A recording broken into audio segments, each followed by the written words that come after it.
존경하는 국민 여러분, 당원 동지 여러분, 기호 5번 이낙연입니다. 우리는 내년의 승리를 위해 이 자리에 모였습니다.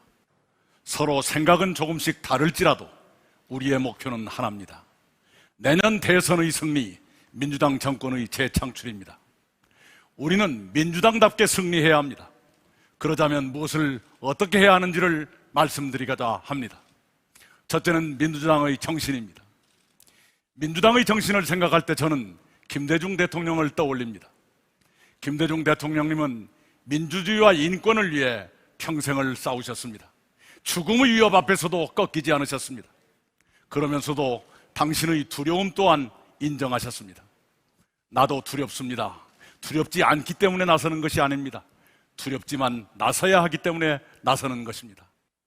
참으로 인간적이면서도 강인하셨던 김대중 대통령님, 첫 번째 민주당 정부의 대통령으로서 많은 유산을 남겨주셨습니다.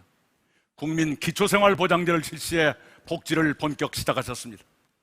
복지를 시혜가 아닌 국민의 권리로서 정착시키셨습니다. 남북 정상회담을 처음 열어 한반도 평화정착의 큰 걸음을 내디디셨습니다. 대한민국을 IT 강국으로 도약하게 하셨고 한류의 기반을 닦으셨습니다.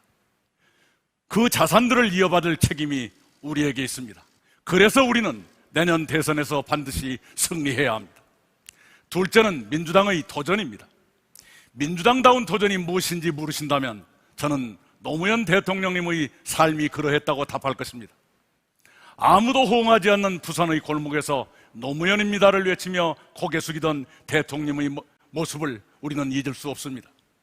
부산에서 민주당은 절대로 안 된다는 지역주의에 대한 도전이었습니다. 결과는 부산에서만 3번 낙선, 그러나 포기하지 않으셨습니다. 농부는 밭을 탓하지 않는다는 말씀이 그때 나왔습니다.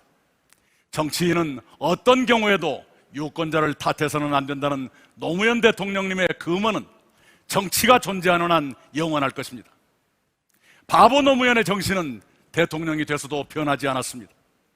정치 사회적 권위주의 타파에 앞장섰고 특히 국가 균형 발전을 위해 행정도시 건설과 공공기관 지방 이전을 결정하셨습니다.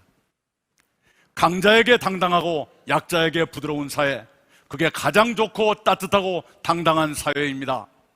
노무현 대통령님의 말씀 속에 우리가 만들어갈 대한민국이 있습니다. 그 말씀을 따르기 위해 우리는 내년에 반드시 승리해야 합니다.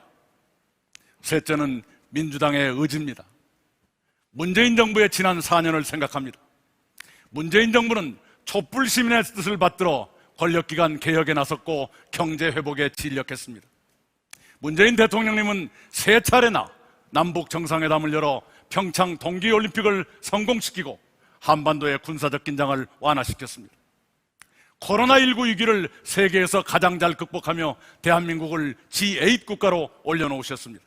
세계가 대한민국을 존경하게 만드셨습니다. 평화는 누가 대신 가져다 주지 않습니다. 우리의 운명을 스스로 개척해야 합니다. 문재인 대통령의 말씀입니다. 우리의 운명을 우리 스스로 개척해 가야 합니다. 그러기 위해 우리는 내년에 반드시 승리해야 합니다. 김대중, 노무현, 문재인 대통령의 꿈과 성취를 계승하고 발전시키는 것, 그것이 우리의 의무입니다. 3분 대통령께서 이루지 못하신 꿈을 완성하는 일, 그것 또한 우리의 책임입니다. 저는 민주주의를 더 발전시키고 평화를 더 정착시키겠습니다. 불평등을 없애고 공정을 다시 세우겠습니다. 모든 부문을 균형 발전시키겠습니다. 대한민국을 세계 5번째 나라 G5로 높이겠습니다. 국민 한 분 한 분을 위해 내 삶을 지켜주는 나라를 기필코 만들겠습니다. 신복지와 중산층 경제가 그것을 뒷받침해 줄 것입니다. 그런 일을 하면서 3분 대통령을 거울로 삼겠습니다. 청출어람, 3분 대통령께 배웠지만 더 잘하고 싶습니다. 그것이 저의 특별한 책임입니다. 민주당다운 승리, 그것이 저의 운명 같은 책임입니다. 제가 그 책임을 다하도록 국민 여러분께서 허락해 주시기 바랍니다. 감사합니다. 네, 기호 5번 이낙연 후보자의 발표 잘 들었습니다.